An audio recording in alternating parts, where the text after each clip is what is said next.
Hello everybody and welcome to episode 61 of Weekly Replays with me, Hijack, and today I'm going to give you a double replay of one of my favorite tanks in the game, the Swedish Tier 8 Udes 14 Alt 5. Now, these replays are going to be pretty similar, but also completely polar opposites. They're not anything spectacular gameplay-wise, but you'll see after you watch both of them how completely opposite it is. Now, this is an old replay. These two both took place around the beginning of May in 2019. So I've been sitting on these for a while just trying to figure out what I wanted to do with them. They were both fairly good games in my opinion, but I needed to figure out. So here we are in an all tier 8. No, we're in not an all tier. We're in an tier 8 tier 7 match on mines. And I really have mixed feelings about mines.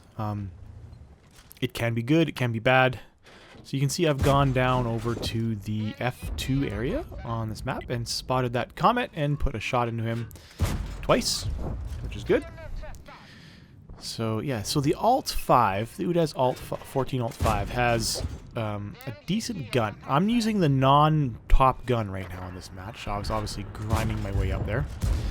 So the reload's a little bit quicker than the top gun. The top gun has got a reload of about 9 seconds, but hits for an average of 360, whereas this gun does a little bit less, but shoots a little bit faster. Now the trick with the Udes 14 is the suspension. It is the first tier medium suspension, the tier 8, that has that self-activating suspension system that the Swedish tanks are known for. You can see I just took 2 big hits there for a whole pile of damage and not too... Well, there we go. Traded for that one. That one was not probably a good idea, but we'll see how this plays out. I did get the kill in the comet, though. So the suspension is a weird gimmick. There's a scorpion back there. That took me a while to get used to. And once I figured it out, I really enjoyed it. You can see there, the suspension just kicked in. It automatically kicks in, unlike the tank destroyers where you have to activate it with a button click or a key press. The suspension on the mediums actually kick in automatically once you drop below 10 kilometers per hour for speed. So it took a little bit of getting used to, but once I got used to it, I really enjoy this tank a lot. Some nice side shots on the T20 there for 249 damage, so that was a pretty good shot. So you can see that we are winning 5-3. And the gun is fairly accurate, and that's one thing I found with the Swedish tanks, is their guns are fairly accurate and fairly reliable every single time. Well, not every single time, but generally I've had a good results with the Swedish tanks, and I really enjoy playing pretty much all the Swedish tanks except for the Kranban. I always felt that tank I just wasn't very good in it, so I do play the ML2 instead. So, on mines, generally the consensus is everybody will go play in the center. That center hill, you win the hill, you win the match. And as you can see, we don't have control of the center hill, and we are winning the match. So you can't say that that is the only thing that matters in this map. I find the 1-2 lines are very important because they give you some fairly good shooting lanes into the enemy base and the middle with good, hard cover. As you can see here, I've spotted that Leo. I've got good shots on that Scorpion G and possibly the T28 if they get spotted. And we've got some hard cover and some bushes, which allows us to poke out and do some neat stuff. So you can see there's a Scorpion G and a nice tracking shot into him from over here. And I'm not spotted, so that's always good. And there we go, we're going to shoot him again.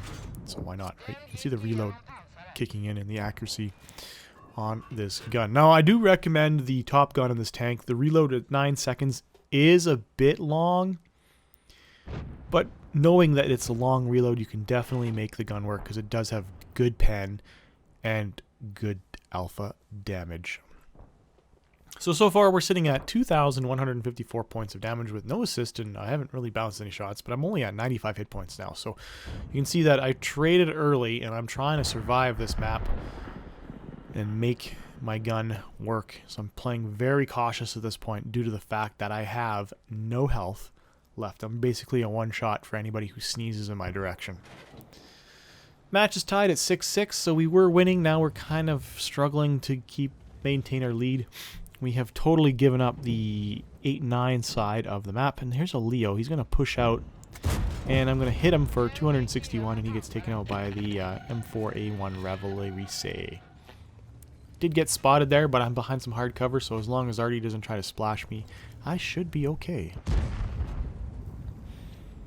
So, what can we say now about what's been going on? So I think I've been playing this match fairly well using the gun that I've got and the abilities. Like, we were top tier, yes, but I didn't have the top gun.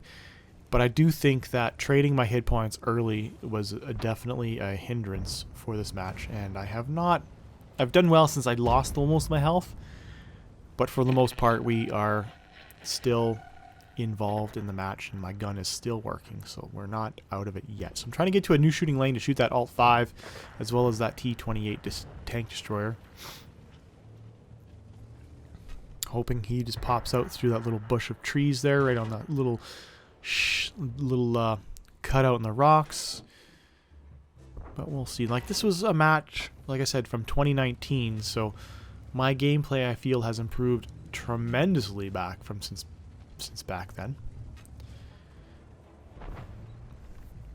So you see our challenger pushed up onto the IKV-90B and is bullying him, but that leaves him open to shots from the back from the T-28. So not necessarily the greatest play on his part, but so far it seems to be working for him, so good for him. Now you can see that he's killed the Udes IKV, but we've lost the 9-0, and we've got enemy tanks pushing in along the AB lines. Now they're going to just come up along this mountain pass line and up into here and into our base. So we're going to have to pay attention to that and see exactly what happens. Now, obviously at the time when I was playing this match, I didn't think about going back and defending the base. Now though, as a player in 2020, I would definitely be considering going back. And there you go. There's the Udes Alt 14 Alt 5. He's pushed right up into our base now. He's going to take out that M12, and that would be the end of the match. Most likely. So we're down 11-8. And yeah, so if I had been playing this match today, more recently, knowing that I'm what I know now, I would probably have fallen back to defend the base instead of continuing to push forward on a flank that we have no control over and no chance of winning the match. So the enemy's capping the base. There's the T-25. I'm going to put a shot and miss because I got the little jerky jerk thing there happening. I got spotted.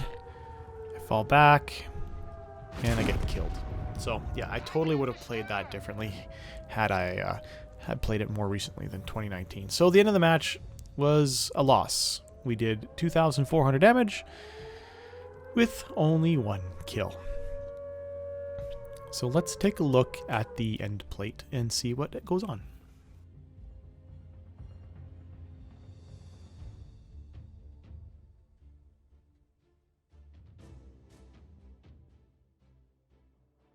So in the end of that match, got fire for effect with 2,415 points of damage and 1 kill. So not bad, not great, but could have been a lot better. Let's take a look at the next map.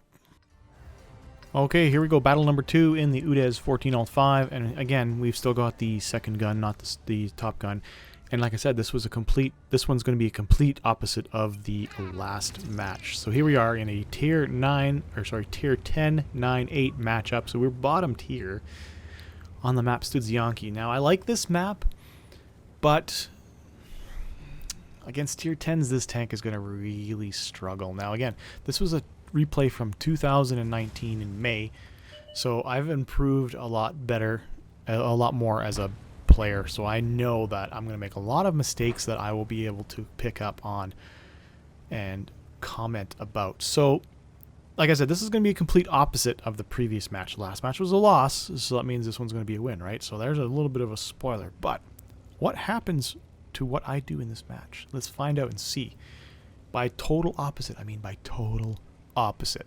So I've gone really aggressive up to this A5, A6 spot, and I got a nice quick shot of that Scorpion G, who had not crossed the ability to climb up the hill yet. Did get spotted because I was too close to the bush when I fired. Didn't use it to hide my gun blast. So there's mistake number one. Still feeling really aggressive, which is fine. They haven't pushed up, and I can use the gun depression here to really make this work if that Scorpion G just pushes up a little bit higher. I did get spotted again because he's within 50 meters of me. So we'll fall back. There is only one arty in the match, so I shouldn't have to worry about an arty shot yet.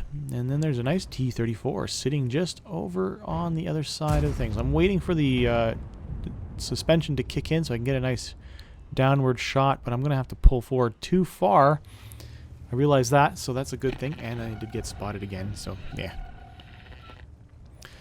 So, I like playing the north on Studzianki. I don't usually play the south, but I have on occasion.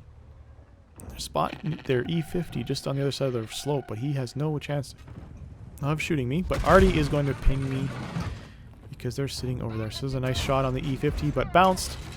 But I got some nice assistance damage for that. No, I did not. I did not get any assistance damage. I thought I would have, but there we go. So I'm hoping that I can get some arty support or support from the middle towards the A6 so that we can advance using these bushes. So I'm being super aggressive. I don't understand what's going through my head at this point, but it is totally not how I would be playing this match if I was playing it again today.